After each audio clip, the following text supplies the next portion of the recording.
Assalamualaikum warahmatullahi wabarakatuh dan salam sejahtera. Selamat datang ke channel Sefakri Maths, channel pembelajaran matematik anda. Terima kasih kepada yang dah subscribe. Yang mana yang belum subscribe boleh tekan button subscribe di bawah dan juga tekan butang loceng. Jadi untuk kali ini kita akan pergi kepada bahagian yang keempat daripada 8 bahagian keseluruhannya, iaitu kita nak menentukan kebarangkalian peristiwa bergabung bagi peristiwa bersandar dan peristiwa tak bersandar. Jadi sebelum ini awak dah mengenal pasti peristiwa bersandar dan juga peristiwa tak bersandar. Peristiwa bersandar yang mempengaruhi peristiwa yang kedua. Peristiwa yang tak bersandar, peristiwa yang pertama itu tak mempengaruhi kebarangkalian peristiwa yang kedua. Jadi buku teks adalah pada muka surat 250 dan standard pembelajaran adalah pada standard pembelajaran 9.2.3. Jadi terima kasih kepada yang dah tekan butang subscribe. Jangan lupa untuk like dan share kepada kawan-kawan yang lain. Jadi jom kita mulakan.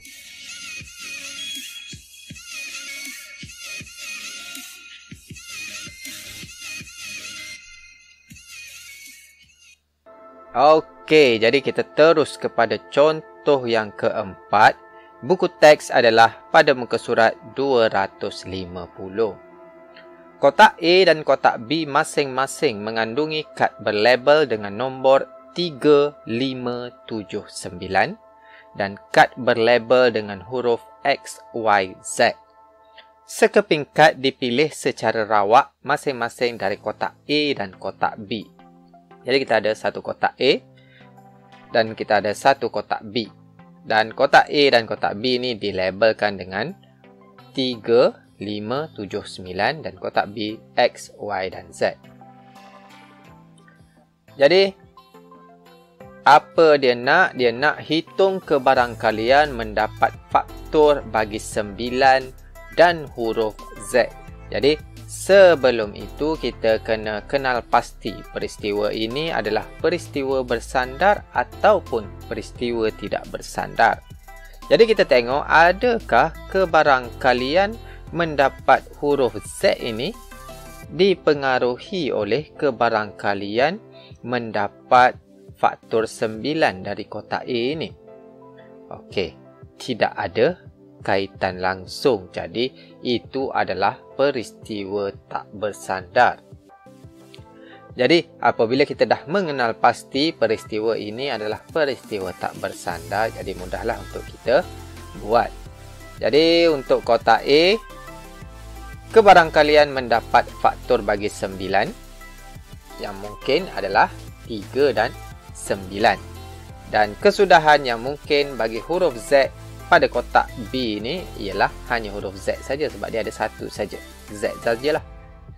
Okey, jadi kebarangkalian mendapat faktor bagi 9 adalah 2/4 iaitu 2. 3 dengan 9 ini ada 2 daripada 4 kad keseluruhannya. Dan kesudahan yang mungkin bagi mendapat huruf Z adalah 1/3. Ada satu saja huruf Z daripada 3 keping kad itu. Jadi, kebarangkalian mendapat faktor bagi 9 dan huruf Z adalah 2/4 didarabkan dengan 1/3, di mana kita guna rumus pendaraban kebarangkalian yang kita belajar sebelum ini. Jadi hasilnya adalah 1/6. Okey. Jadi kita ada juga kaedah alternatif iaitu kaedah menyenaraikan. Jadi kita ada kaedah menyenaraikan. Mungkin kita cabutan kotak A kita dapat 3. Cabutan kotak B kita dapat Z. Ataupun sampel yang kedua kita dapat 9 pada kotak A, Z pada kotak B. Jadi dia ada 2 kesudahan yang mungkin. Jadi jumlah ruang sampel bagi peristiwa mengambil 2 kad itu ialah 4/3, iaitu 4 bilangannya pada kotak A, 3 pada kotak B, jumlahnya adalah 12.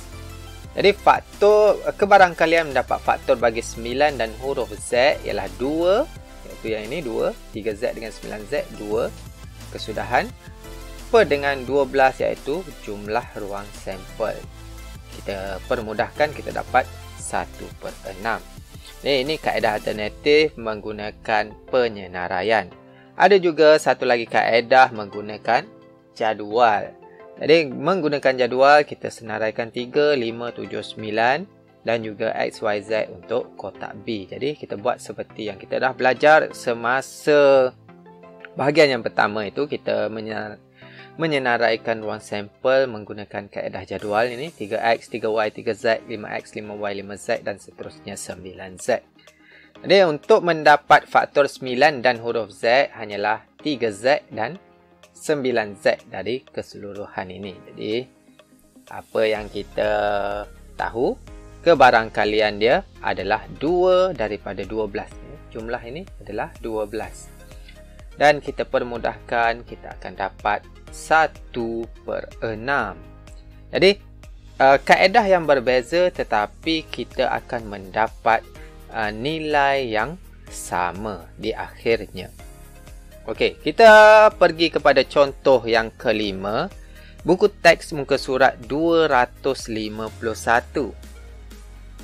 Okey, sebuah beg mengandungi 8 biji guli hijau dan sebiji guli merah.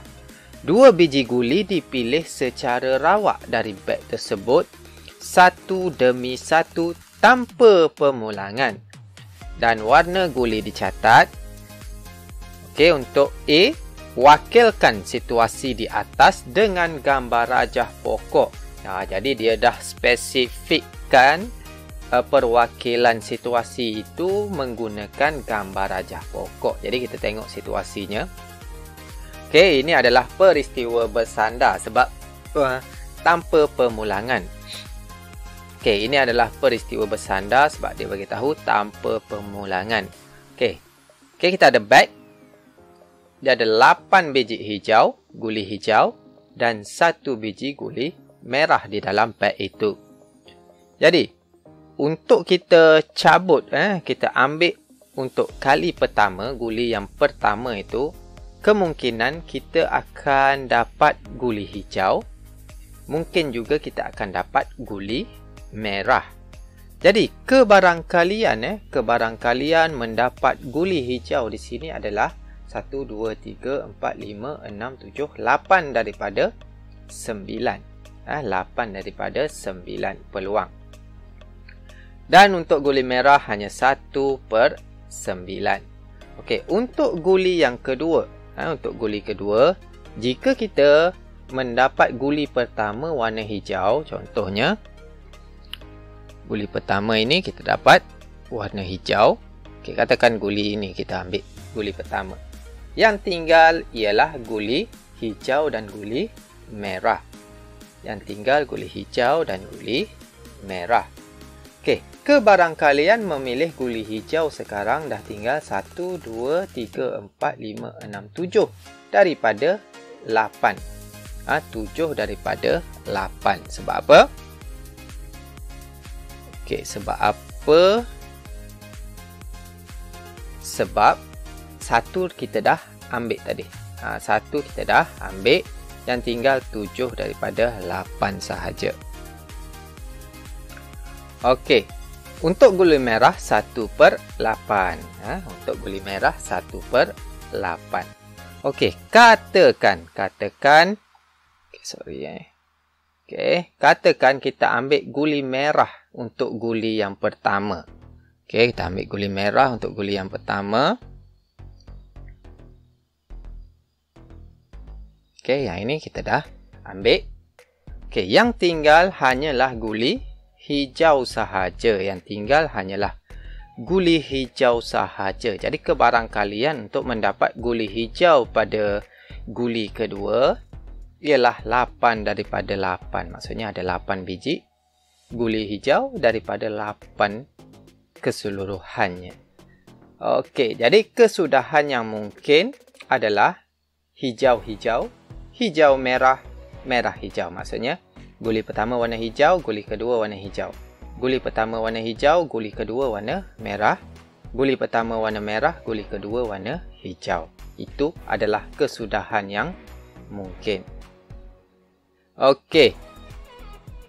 Seterusnya soalan B1, dia suruh hitung kebarangkalian mendapat guli kedua berwarna merah.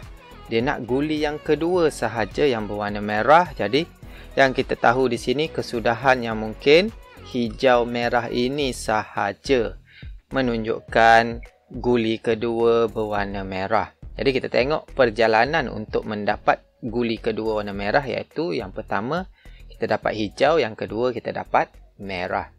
Jadi kebarangkalian dia adalah 8/9 di sini untuk mendapat guli hijau dan didarabkan dengan 1/8 untuk mendapatkan guli merah, dan kita dapat jawapannya 1/9.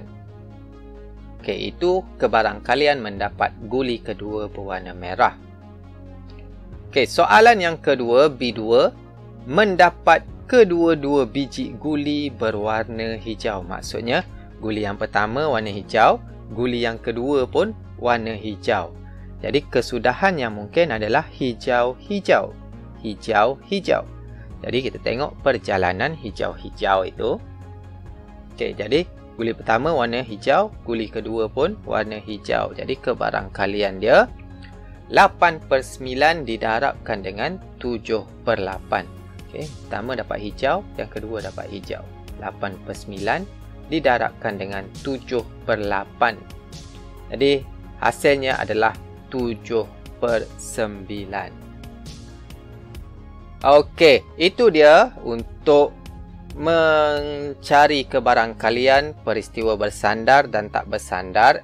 Okey, jangan lupa untuk pergi kepada video seterusnya di sana. Okey, di sana untuk video bahagian yang kelima. Dan jangan lupa untuk subscribe Sir Fakri Mat. Terima kasih.